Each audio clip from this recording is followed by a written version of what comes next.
Okay, so I forgot about Act 1, Scene 4. The most important thing that happens in Act 1, Scene 4 is Romeo and his posse are on their way to Juliet's house for the party. And you have the introduction of a new character who is Mercutio. So Mercutio is related to the prince. He's not related to Romeo, although like often had people like draw a chart. So here's the Montagues, here's the Capulets, and then here's the prince's family. So Mercutio is going to fit over here with the prince. But as far as whose side he would be on, it would probably be Romeo's because Mercutio is Romeo's best friend. Mercutio is like way over the top. So the YouTube movie link that I have for you for this one is from the 1996 Baz Luhrmann, directed Romeo plus Juliet. It is interesting. All of the language is the same, but the setting is kind of like modernized. And so it's set in California, kind of like post-apocalyptic or future California. And they chose to have Mercutio's first appearance be dressed in drag, so he's wearing a dress. They are going to a costume party, would be why he's wearing a dress, but it fits Mercutio's personality because Mercutio's like, look at me, here I am. Mercutio like makes Romeo look super tame in comparison to his dramaticness because Mercutio is so dramatic. There are some speeches in this scene and some cool lines that I wanted to point out to you. This is going to try to make it fairly short. Okay, so Romeo says on the way, like, what should we say when we get there? Because, you know, we're not technically supposed to be there.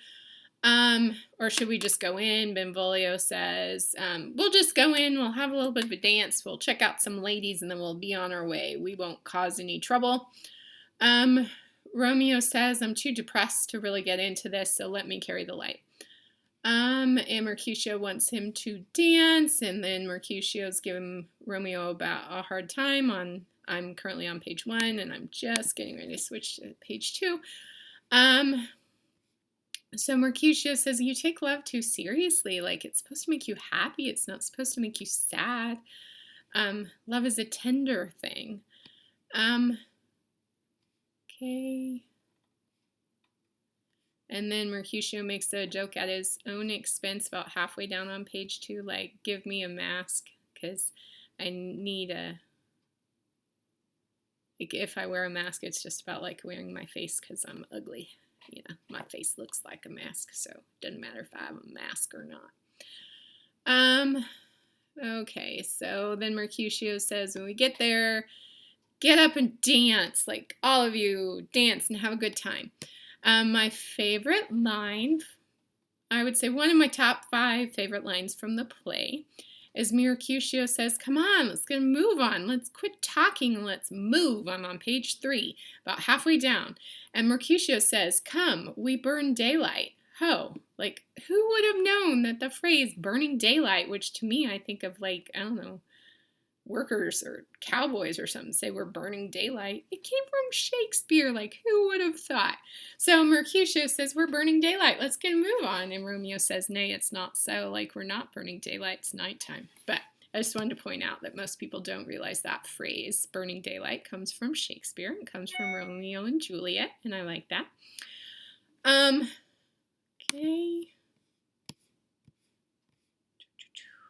All right, important foreshadowing on page 3. Romeo says, "'Tis no wit to go." So this is a really bad idea. Romeo says, "I dreamt a dream tonight." And then they tease and have a joke, and the Mercutio has his big speech about Queen Mab. You can read the modern translation, but Queen Mab is like a, I don't know how to describe it. She would be like a fairy, but there's like a reference that we don't necessarily get. But Queen Mob is like today's Sandman, or I don't even know if you guys know what the Sandman is, but the Sandman like comes and brings you dreams, so that's what Queen Mob does. But Mercutio's Queen Mob, he starts out like talking about pleasant dreams, and then it goes like downhill, and he actually kind of upsets himself because then it's not dreams anymore, it's nightmares that he's talking about. Okay. All right, and then I'm on page 5. And Romeo has a very important line. Benvolio says, "Hurry up, supper is done and we shall come too late. We're going to miss the party."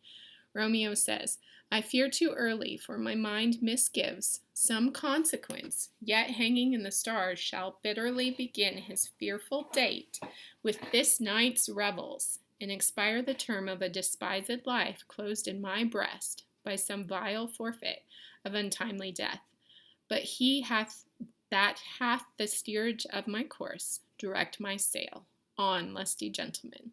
So Romeo has premonition, and his premonition is that something's going to happen at the party tonight that is ultimately going to bring about his death.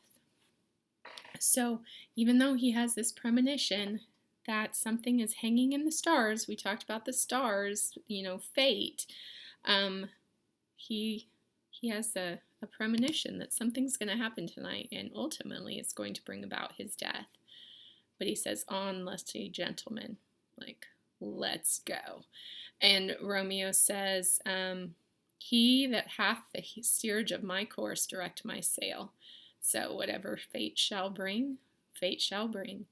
And then we go straight into the next scene where he meets Juliet. So, okay, that is scene 4, and then I'm going to try to get through Act 1, Scene 5 today. That'll be the end of this act. More or less the first week, if you do the 30 minutes of English per day, it's more than a week. So just do the best you can, and I'll see you in the next video, which will be the last video for week 1 of school.